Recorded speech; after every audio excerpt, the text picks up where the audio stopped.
요한계시록 17장 1절에서 7절 다 같이 읽겠습니다.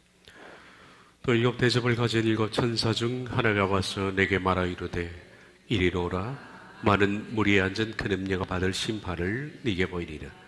땅의 임금들도 그와 더불어 음행하였고 땅에 사는 자들도 그 음행의 포도주에 취하였다고 성령으로 나를 데리고 광야로 가니라.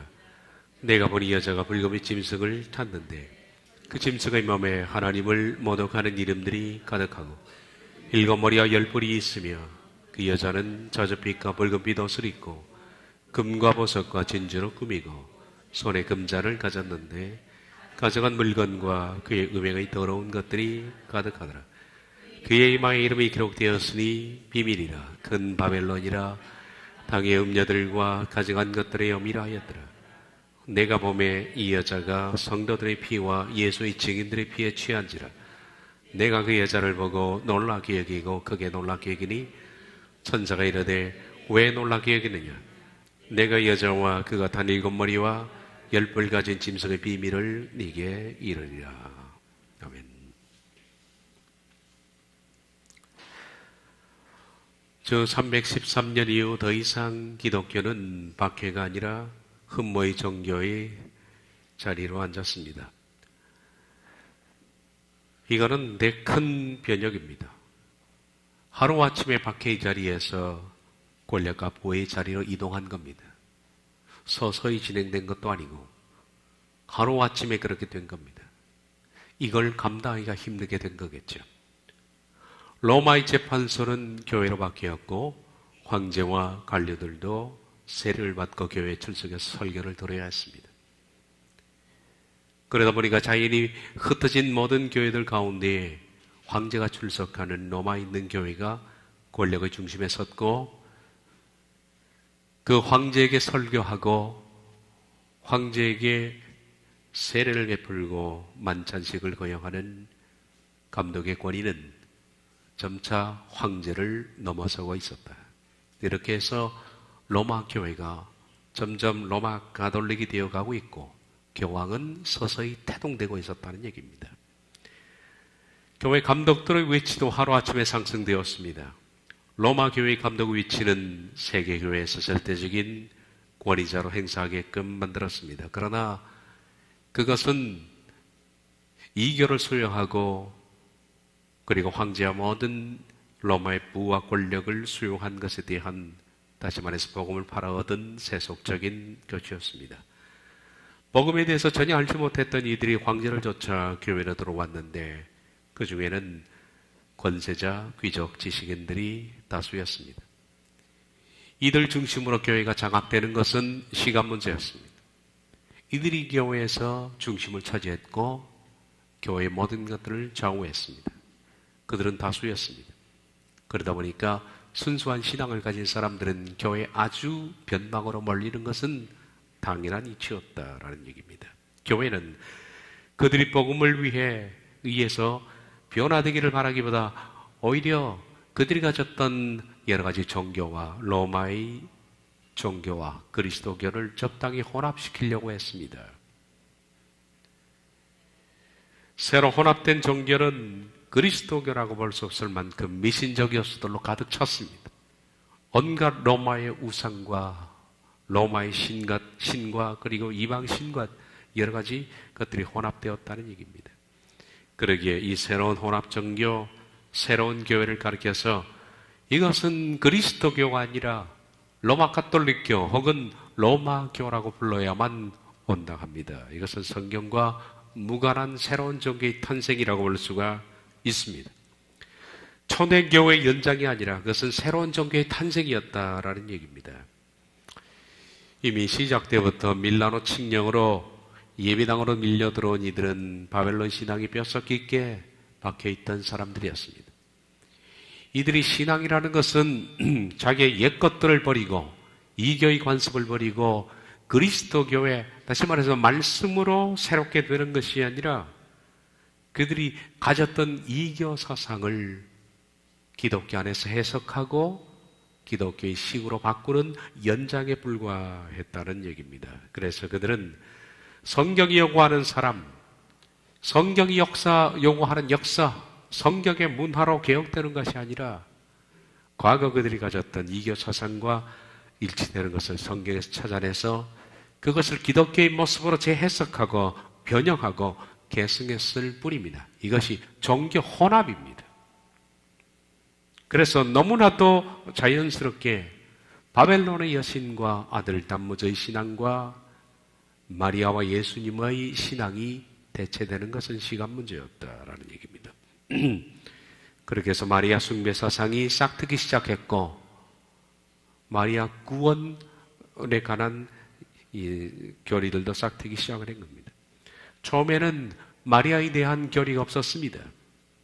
그러나 로마 교회의 권력이 강화되기 시작하면서 자연히 이교들이 들어와서 혼합되기 시작하면서 마리아 숭배 교리들이 세워지기 시작했습니다. 그러다 급기야 가톨릭은 마리아 구원자론에 이르게 되었습니다. 예수님을 밀어내고 비아 마리아가 된 겁니다.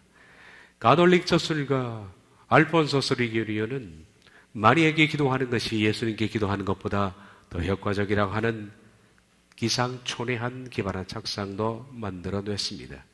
그래서 그들은 또한 우상을 숭배하기 위해서 10계명 중 2계명을 없애버리는 무서운 짓들도 감행을 했다라는 겁니다. 그럼에도 가톨릭 신자는 얼마나 무지한지 이러한 사실을 모르고 있는 것 같습니다.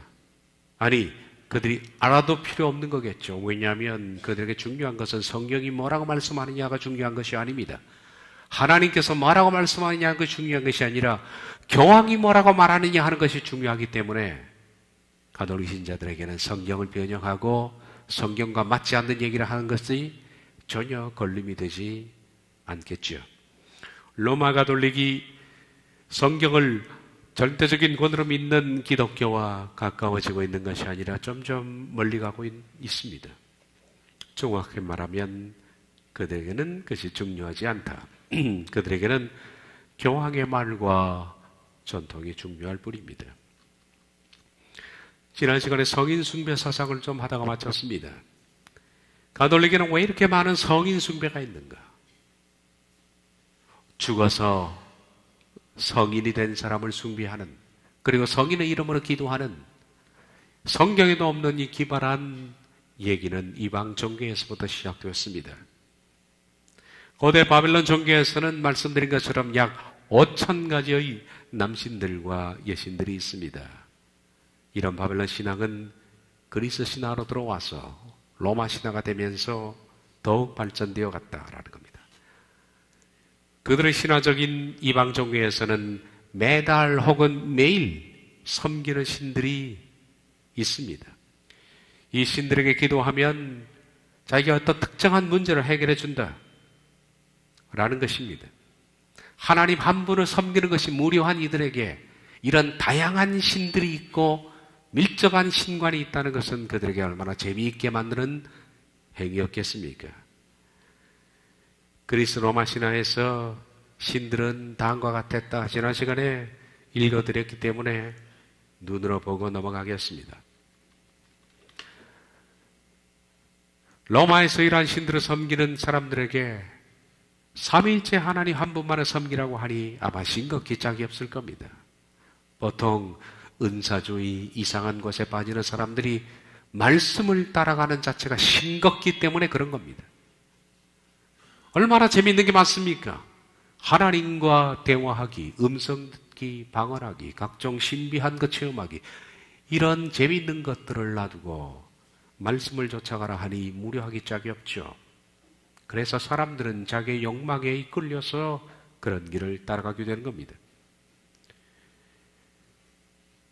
가톨릭 지도자들은 이처럼 그리스 로마 신화로부터 흘러 들어온 이교의 사상을 기독교와 접목해서 그들도 여러 가지 신들을 발명을 했습니다. 소위 성인 숭배입니다. 예를 들면 배우들은 성 게제니우스의 이름으로 기도합니다. 그러면 이 배우가 무슨 인기를 얻거나 많은 부를 얻기도 하겠죠. 건축가들은 성 토마스의 이름으로 기도해야 됩니다. 그들이 기도하는 날짜가 뒤에 나와 있죠. 12월 21일. 천문가들은 성 코스미닉의 이름으로 기도하는데 8월 4일입니다.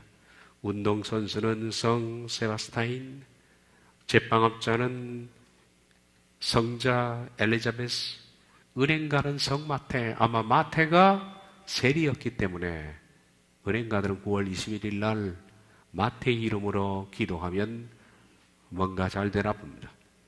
거지들도 있습니다. 성 알렉시우스 이름으로 기도하고, 책장사는 성 하나님의 요한, 벽돌공은 선 스테반. 참 웃기는 것이 벽돌공이 스테반의 이름으로 기도하는 것은 스테반은 돌에 맞아 죽었기 때문에 그런가? 그래서 벽돌과 연관이 있기 때문에 벽돌공들이 스테반의 이름으로 기도한다라고 생각합니다. 왜냐하면 그들이 성자를 숭배할 때 다 연관을 두고 있거든요. 뒤에 말씀드리겠습니다. 건축가들은 성 빈트 페러 이름으로 기도하고, 도축업자들은 아마 짐승을 잡기 전에 하르디안의 성자 이름으로 기도할 겁니다. 운전수도 있습니다. 성 피아로스, 양초공은 성 베르낫, 비극배우는 희극배우도 있고 비극배우도 있고 참 구체적으로 나눠 있죠. 그만큼 성자가 많으니까. 비투스 이름으로, 요리사는 성 마르타 이름으로. 치과의사들은 잘 들으십시오. 연관 있는 분들 계시죠? 성 아폴로니아라. 의사들은 누가가 의사였기 때문에 성 누가 이름으로 기도할 겁니다. 편집자는 성 요한 보스코 이름으로, 어부들은 성 안드레. 안드레는 베드로의 형제의 어부입니다. 그래서 어부들은 안드레 이름으로 기도하고, 꽃장수는 성 도르스의 이름으로 기도합니다. 제조업자들 성 야고보, 주부들 성 안내, 사냥꾼 성 후메르트, 노동자 성 대 야고보. 야고보 앞에 그레이터를 붙여서 대 야고보라고 그렇게 썼습니다. 변호사들은 성 이베스, 사서들, 책을 다루는 사람들은 성 제롬. 제롬은 유명한 벌게이트 역을 번역한 사람이거든요. 라틴어 성경을 번역한 사람입니다. 그러니까 책과 관계 있고 공부와 관계 있으니까 사서들은 성 제롬 이름으로 기도하나 봅니다. 상인들 성 브란시스, 광부들 성 바라바, 음악인 성 세실리아, 공증인은 성 전도자 마가, 간호원은 성 캐드린, 화가들 성 누가, 약사들 성 겜마갈라니, 미장공 성 바돌로메, 인쇄공은 성 하나님의 요한, 선원들, 과학자, 가수들도 있고 철공들도 있고 학생들도 있고요. 외과의사 성 다미안, 양복공도 있고 세무원도 있고, 세무원은 또 마태가 또 나옵니다. 죽은 성인들의 이름으로 기도하는 것은 여기만 급급한 것이 아니라 인생에 고통스러운 문제가 발생할 때도 그 사람의 이름으로 기도하는 것이 있습니다.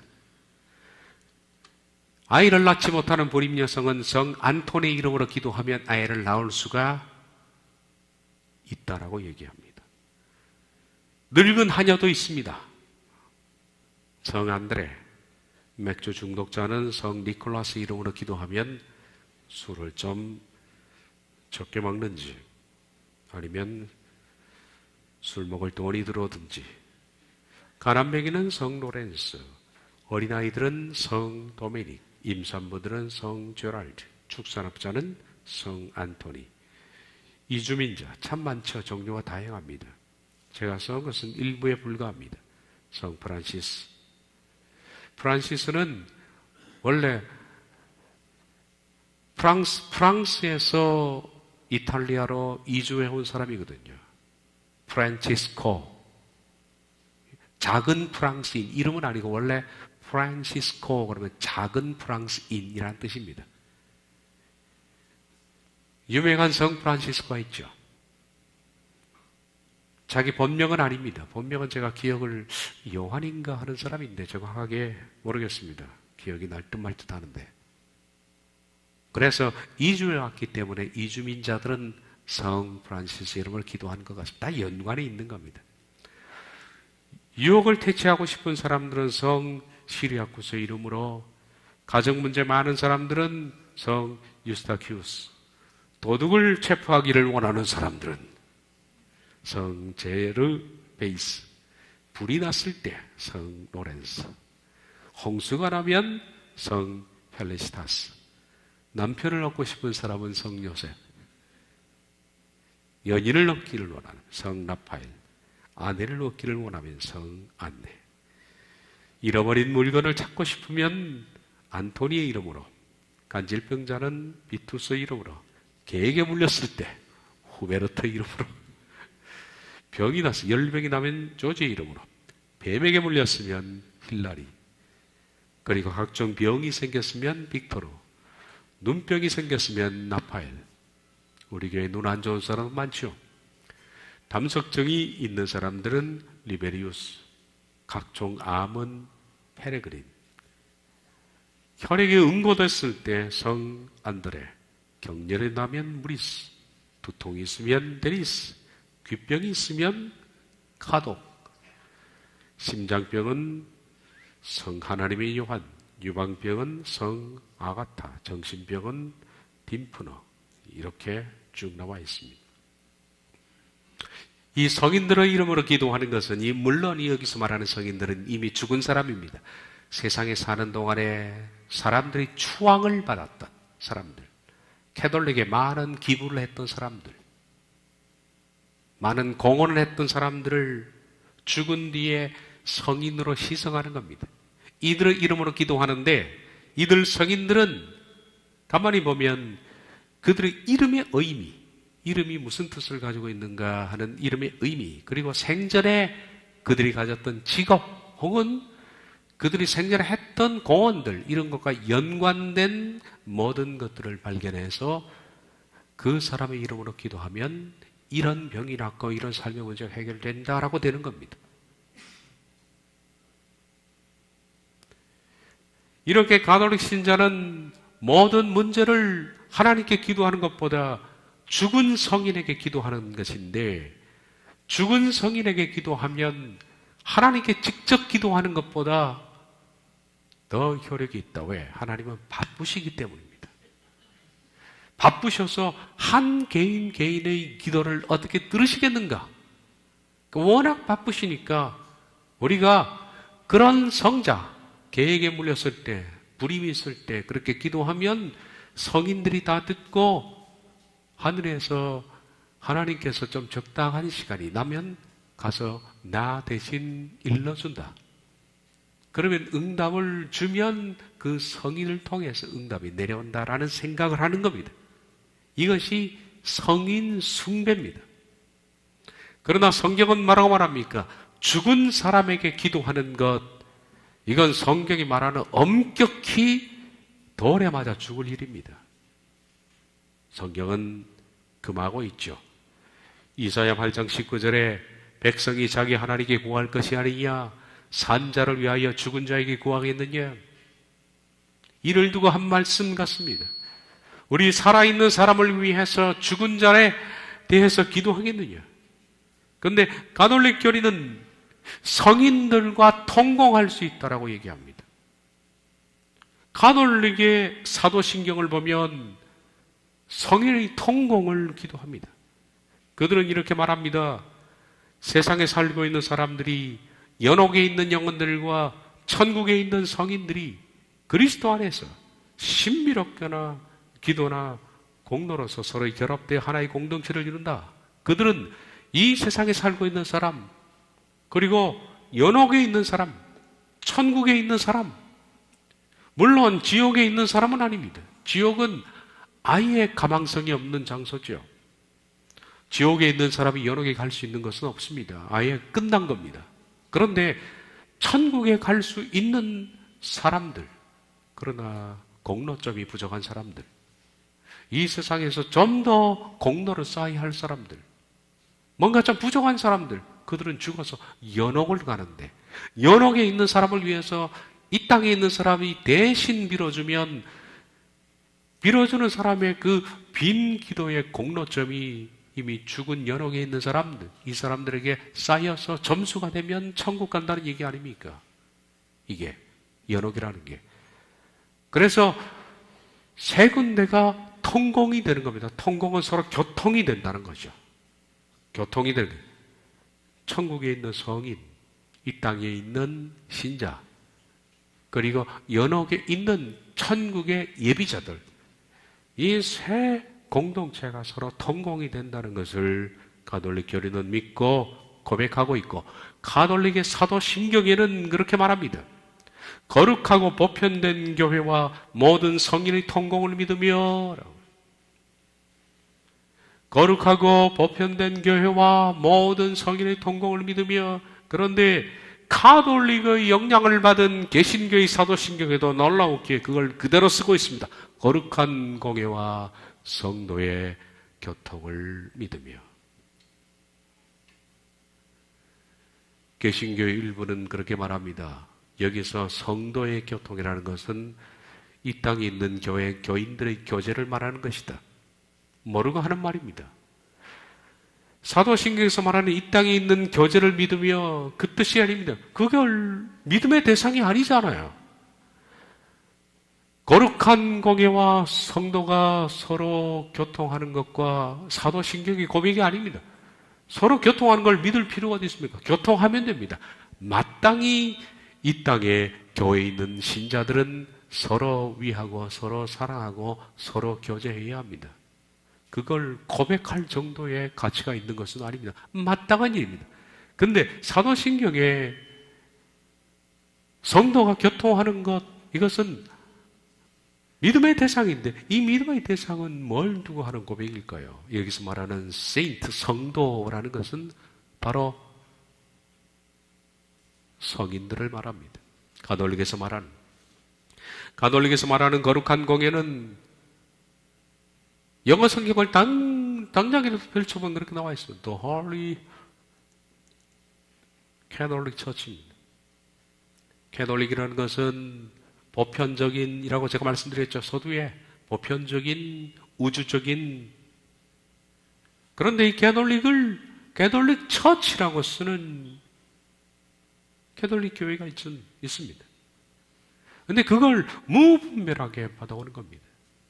그래서 우리들도 나도 모르는 사이 개신교 사도신경에 거룩한 공예와 성도, 공예를 캐톨릭 처치입니다.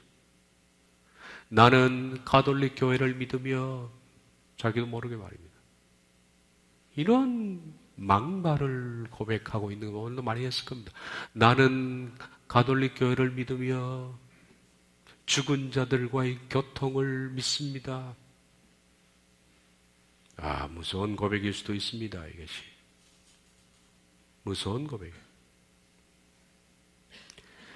가톨릭의 교리는 교회를 셋으로 봅니다. 첫째는 투쟁 중에 있는 지상교회, 두 번째는 천상교회, 모든 투쟁에서 승리한 천상교회, 그리고 세 번째는 단련교회인데 그것은 연옥, 바로 불가토리 있는 교회입니다. 공로점이 부족해서 이 땅에서 천국으로 구원을 받지 못했지만은 그들을 위해서 대신 빌어주거나 아니면 1000년이고 2000년이고 불 가운데 단련이 되면 천국에 갈 수 있는 사람들, 그래서 연옥을 단련교회라 그렇게 부르는 겁니다. 이들을 위해서 이 땅의 사람들이 빌어주는 겁니다. 망자의 이름으로 비는 거죠. 망자를 위해 비소서, 망자를 위해 비소서. 들어보셨죠? 그들의 죄와 그들의 보석 대신 속죄를 위해서 비는 겁니다. 성 베드로 성당 건축할 때 연옥에 있는 영혼을 위해서 금화를 헌금하면 천국으로 간다, 그렇게 말들도 했습니다. 가톨릭 교회의 주장은 투쟁교회, 단련교회, 천상교회가 서로 기도로서 통공한다, 서로 통공을 믿는 겁니다. 거룩한 공예가 서로 통공하는 것을 믿으며 성자들과의 통공을 믿으며 죽은 자의 접신을 말하는 겁니다. 세상에 있는 교회가 죽은 성인들의 이름으로 자신한 누구를 위해서 기도하거나 여러 개 있는 일을 위해서 기도하면 천국에 있는 성인들이 하나님께 대신 기도하는 겁니다. 이 새 교회는 신비스러운 그리스도의 신비체다. 그래서 가톨릭은 사도신경을 외울 때마다 모든 성인들의 통공을 믿으며 라고 고백합니다. 여러분, 제가 말한 이 내용들을 만약에 어떤 목사가 얘기했다고 한번 쳐보십시오. 옆에 있는 어떤 교회 목사는 설교할 때 이렇게 말했습니다. 제가 그랬다고 칩시다. 설교하면서.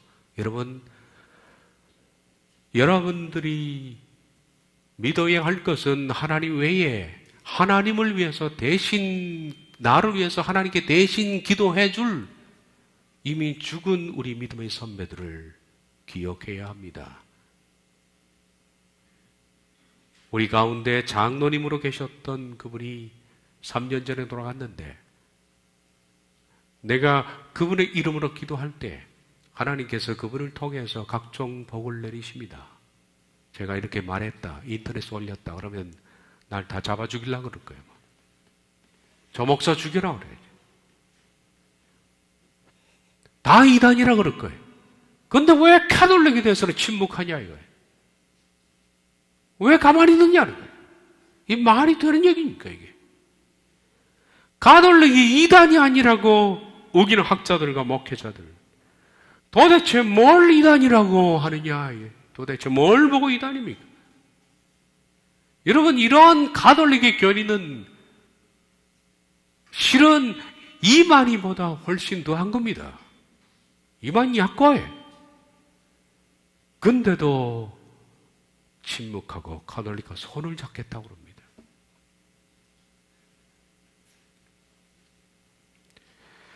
신구약 성경 어디에도 이렇게 가르친 흔적은 찾아볼 수 없습니다. 성경은 죽은 사람을 대화하기 위해서 그를 부르는 것만으로 해도 초혼술이라고, 혼을 불러내는 술이라고 해서 돌로 쳐 죽여라 그렇게 금하고 있습니다.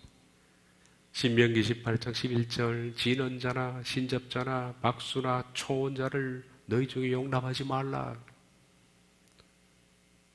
혼을 불러내는 자를 용납하지 말라. 그런데 로마 캐톨릭은 끊임없이 성자를 통해서 혼을 불러냅니다. 그들과 접신하고 그들의 이름으로 기도하는 거예요. 마리아 숭배 사상에 말씀드린 것처럼 마리아는 원죄 없이 잉태했다는 교리를 만들어냈습니다. 마리아 무원죄 혜태, 그리고 마리아 종신 처녀설, 그리고 마리아는 부활해서 승천했다는 마리아 몽소 승천, 마리아에 관해서 9가지의 교리를 그들이 만들어냈습니다. 물론 성경에 하나도 없습니다. 이 교리를 만들어낼 때 성경에 없으니까 놀라우게 여러분, 그 성경을 만들어낸 것이 가톨릭입니다. 성경이 없으니까 성경을 만들어낸 거예요. 그런 성경을. 그게 뭐냐면 위경이라고 합니다. 가짜 경전이에요. 성경이 있고 가경이 있고 외경이 있고, 외경, 성경, 외경, 가경 이렇게 있습니다. 가경은 가짜 경전입니다. 만들어낸 사람의 문학 작품입니다. 근데 캐톨릭은 이 가경을 그들의 성경으로 인정을 한 겁니다. 마리아 원복음서라는 것을 만들어냈는데, 마리아 원복음서에는 마리아가 무원죄를 죄 없이 잉태가 되었고 정신천연을 지었고 부활 승천했다는 그 얘기가 있거든요. 만들어냈거든요. 그 성경을 만들어내가지고 성경이 있다라고 우기는 것이 가톨릭입니다. 상상할 수 없는 일입니다. 그것이 바로 야고보 원복음서. 야고보 원복음서에 대해서는 잘 모르실 겁니다. 그냥 제가 쉽게 다음 백과사전에 있는 것만 스크랩을 해왔습니다.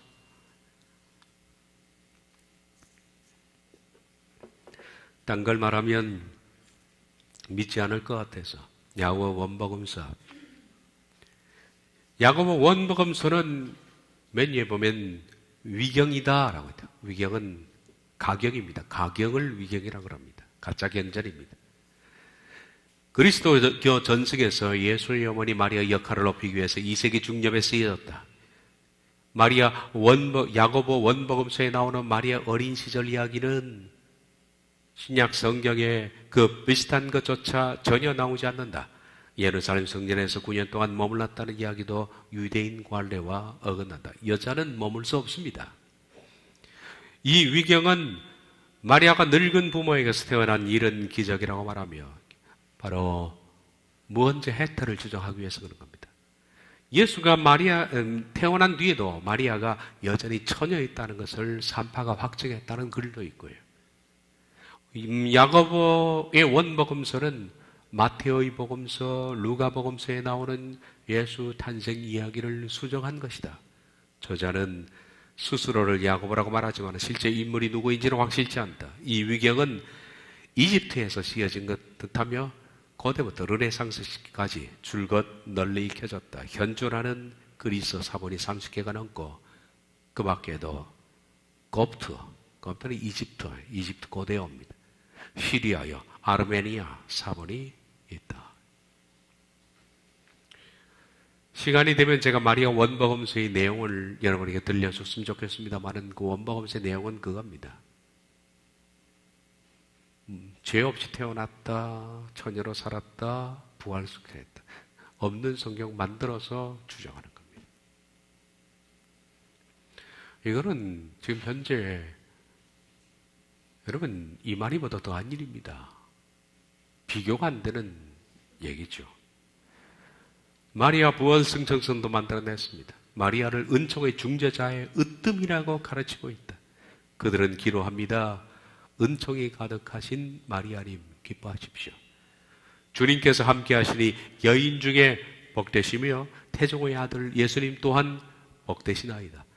천주의 성모 마리아님, 이제와 저희 죽을 때에 저희 죄인을 위하여 빌어주소서. 아멘. 성부, 성자, 성령의 이름으로 아멘. 그렇게 기도합니다. 이들은 자신들이 죄가 예수님의 구속으로 사함을 받을 수 있다는 것을 인식하지 못하고 있는 것 같습니다.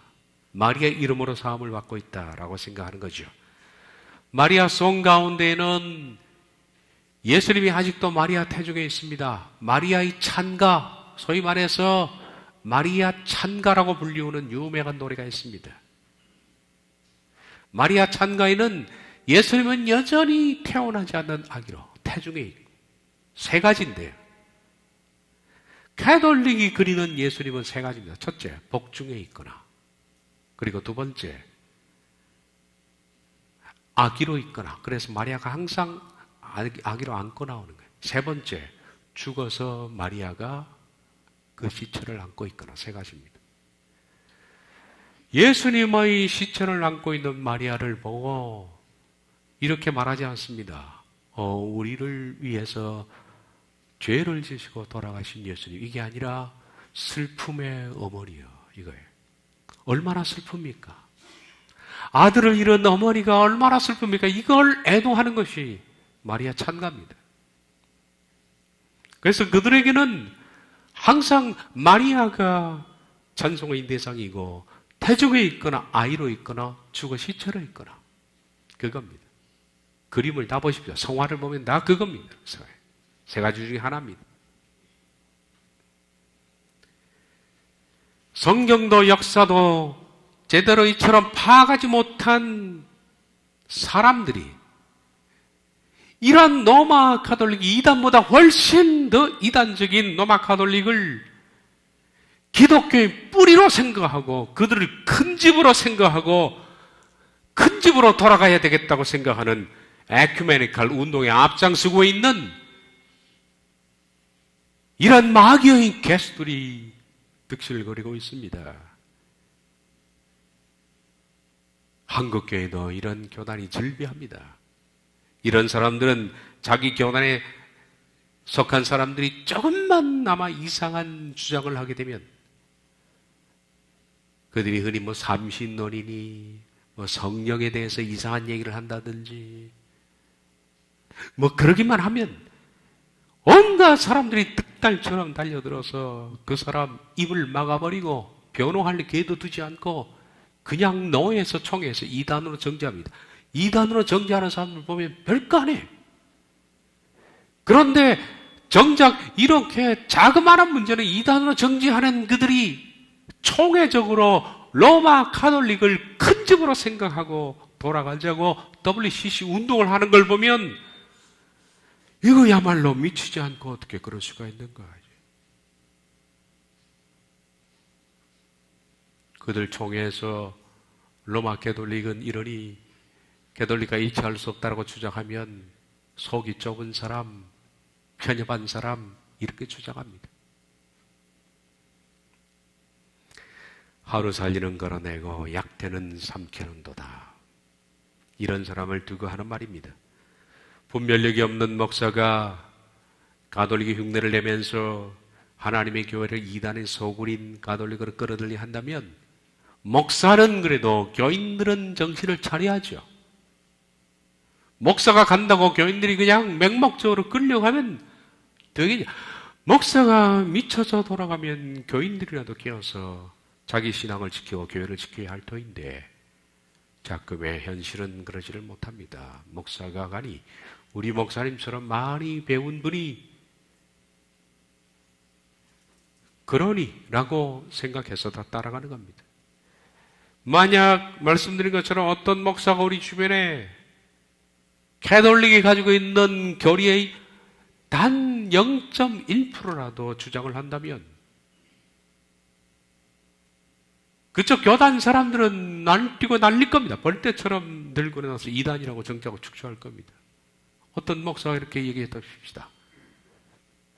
예수님 말고도 죄를 사함을 받을 수 있는 또 하나의 한 분이 계신데 그분은 예수님 어머니 모친 마리아입니다 라고 얘기했다면 어떤 목사가 완전히 살아남지 못하죠. 그런데 가톨릭으로 돌아가지 않은 겁니다. 이 말이 되는 논리상 말이 되는 얘기냐 이게. 가톨릭이 이단이 아니라고 얘기한 사람들은 이단과 한통속이거나 성경도 진리도 모르는, 아니 그 정도 바라지 않지만은 기본적인 논리조차도 맞지 않는 무지한 사람인 것이 분명하다. 심지어 어떤 정신줄을 놓은 목사들은 가톨릭이 기독교의 큰 집이라고 얘기를 합니다. 우린 작은 집, 가톨릭은 큰 집. 그건 큰 집이 아니라 딴 집이에요. 아예 딴 집입니다. 목사들은 흔히 이런 말을 많이 합니다. 가톨릭은 구교고 우린 신교다. 여러분 오늘부터 그런 말 쓰지 마세요. 우린 신교가 아니에요. 그건 구교고 구교에서 고쳐가지고 나온 새로운 신교가 아닙니다. 우리가 뭘 고쳤어요? 뭘 고쳤어 우리가? 구교와 신교로 나누는 것은 가톨릭의 말상인데 구교, 신교 따위는 없습니다. 가톨릭은 구교라고 불릴 수 없습니다. 그냥 로마교입니다. 그러므로 신교라는 말도 옳지 않습니다.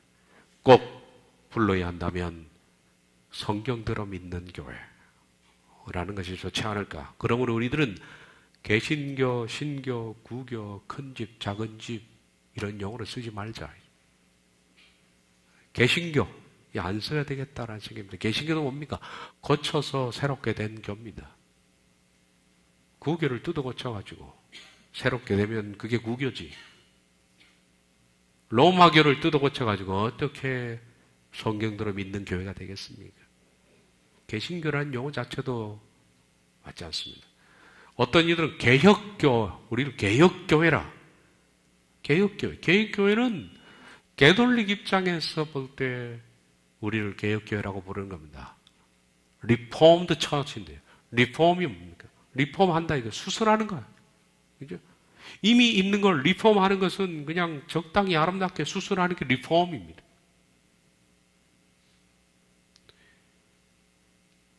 가톨릭이 우리 보고 리폼 처치, 개혁교회라고 부르는 것은 자기들의 것을 고쳐나갔다는 얘기죠. 그러므로 개혁교회라는 단어도 옳지 않다. 개신교, 개혁교, 신교, 구교, 큰 집, 작은 집 이런 용어를 쓰지 말자. 그냥 우린 성경대로 믿는 교회. 그리스도교는 예수님으로부터 시작된 진리를 믿는 것이지 루터나 칼빈으로부터 시작된 것도 아닙니다.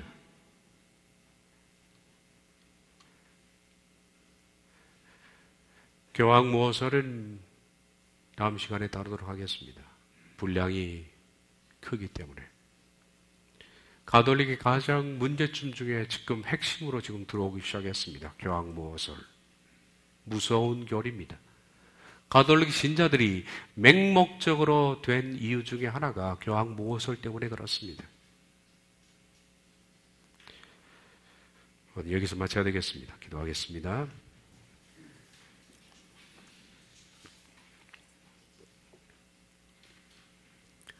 자비하신 하나님, 저희들은 성경대로 믿고 성경을 따라가도록 해주옵소서. 인간이 만든 교리가 아닌, 심지어는 종교개혁자들의 교리도 아닌 성경대로 믿고 성경대로 따라가는 우리가 되어야 되겠습니다. 거기에 생명이 있고 구원이 있기 때문입니다. 예수님의 이름으로 기도하옵나이다.